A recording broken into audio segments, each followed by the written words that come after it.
Cette vidéo fait suite à l'épisode de Damoiselle, le tuto front haut. Si vous l'avez pas vu, cliquez sur l'affiche.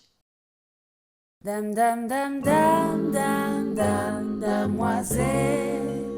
Salut, je m'appelle Julien, je suis consultant en histoire pour la série Damoiselle. Aujourd'hui, on va en apprendre un peu plus sur les conditions de vie de la femme au milieu du XVe siècle, en regardant ensemble l'épisode d'Hermance. C'est la damoiselle bien dégagée derrière les oreilles. Ah, quelle joie d'être aussi claire qu'Agnès! D'abord, il faut savoir que s'épiler le front, c'est quelque chose qui s'est vraiment fait. Ça faisait partie des critères de beauté qui permettaient de montrer qu'on était spirituel et pur. Dans la société médiévale, le corps, c'est le reflet des qualités morales. Si on est mauvais, ça se voit. Si on est bon, ça se voit aussi. T'as pas intérêt à être un cajot. Et voilà mes jouvencelles, c'est tout pour l'aujourd'hui. Bon, nous, on a perdu l'habitude de voir ça. Mais attendez de voir ce que diront les gens sur les Pantacourt dans 600 ans. Je suis super occupée depuis que mon époux est revenu de chez les Anglois. Alors, pour le contexte, Hermance, ça fait référence à la guerre de 100 ans. Comme son nom l'indique pas, en fait, elle s'est étalée sur 116 ans et en plusieurs saisons. En gros, c'était une guerre de contrôle de territoire qui a opposé la dynastie des Valois en France à celle des Plantagenets en Angleterre, les Anglois.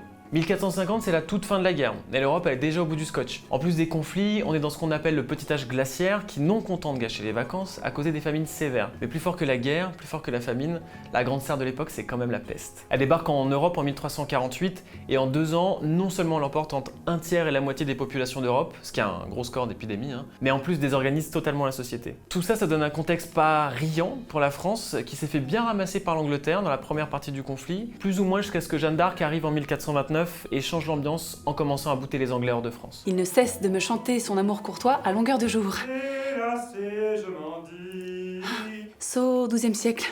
La punchline d'Hermance, elle rappelle que le gros moment de l'amour courtois, c'est plutôt 3 siècles avant en fait. Donc là, le personnage du mari est un peu à côté de ses poulaines. Mais on a laissé ça à l'écriture parce que parfois, on privilégie le spectacle à la réalité historique. D'après ce qu'on voit des vêtements d'Hermance, c'est une bourgeoise, c'est-à-dire une habitante des bourgs. C'est un terme qui a évolué depuis. Peut-être qu'elle est commerçante ou qu'elle tient une auberge, c'est assez courant à l'époque. Le Moyen-Âge, globalement, c'était une période plutôt favorable pour les femmes. On trouve pas mal d'exemples de femmes puissantes, comme Blanche de Castille ou Aliénor d'Aquitaine, même si elles ont vécu bien avant Hermance. Ça se complique davantage quand on arrive vers la Renaissance et que l'Église redéfinit le rôle des femmes. Redéfinir, c'est le terme mignon, parce qu'en fait, elles se font juste virer des endroits où elles avaient du pouvoir. Anne? Merde! Mais que faites-vous? Oh, je m'y bats! Encore? Alors comme c'est gracieusement rappelé dans l'épisode, au XVe siècle, les grossesses étaient nombreuses. On accouchait assise ou accroupie, avec l'aide d'une sage-femme, la ventrière. C'était pas vraiment un métier à plein temps. Il était exercé en solidarité entre femmes, et on était payé en nature avec ce que la famille pouvait donner. Qui des œufs, qui des légumes, qui une poularde. En revanche, le mariage à 12 ans, quand ça arrivait, ça concernait surtout les femmes nobles ou riches, parce que leur mariage était des alliances politiques et économiques et qu'on avait besoin d'une descendance pour transmettre le pouvoir ou le patrimoine. Chez le reste des gueux, la très grande majorité de la population, c'était différent. On se mariait plus tard, vers 20 ans pour les femmes, 25 pour les hommes, parce que c'était aussi une manière de contrôler les naissances et de pas se retrouver avec 14 gamins à nourrir.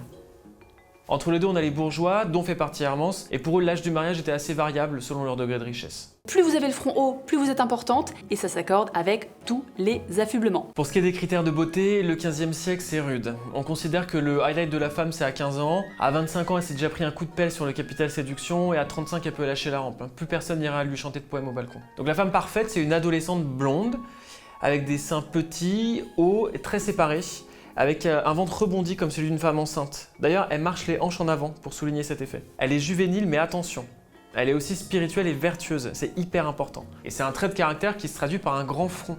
C'est pour ça qu'on va épiler les sourcils, les cils et la ligne des cheveux, comme sur le portrait d'Agnès Sorel dont parle Hermance. Évidemment, toute modification corporelle est interdite par l'Église et la morale en général. On trouve pas mal de traces écrites à ce sujet. Mais comme toujours, si c'est interdit, c'est que ça se fait. Bon, vous l'avez compris, l'idéal de beauté médiévale se cristallise sur le corps de très jeunes filles. Ça, c'est valable à toutes les époques. Les Lolita, elles sont pas nées avec Nabokov. Dans les deux cas, faut pas se faire avoir. Ce qu'on cherche aussi dans cette jeunesse, c'est la docilité et l'obéissance. Fun. Oh, je vous ai pas dit? Vous vous souvenez de mon amie Ygraine? Eh bien, elle fut soupçonnée d'être une sorcière. Ah, les sorcières. Gros sujet du Moyen-Âge, dans l'imaginaire collectif. Alors qu'en vrai, ça arrive bien plus tard. Mais ça, c'est Manon qui va vous en parler. Et oui, Julien, on trouve des procès en sorcellerie dès la fin du Moyen-Âge. Mais ce sera surtout l'hystérie pendant la Renaissance où on va brûler environ 60 000 personnes et à 80% des femmes. Au départ, l'Église interdit les procès en sorcellerie, mais avec le temps, elle met en place des procédures d'inquisition. Donc on appelle ça la question.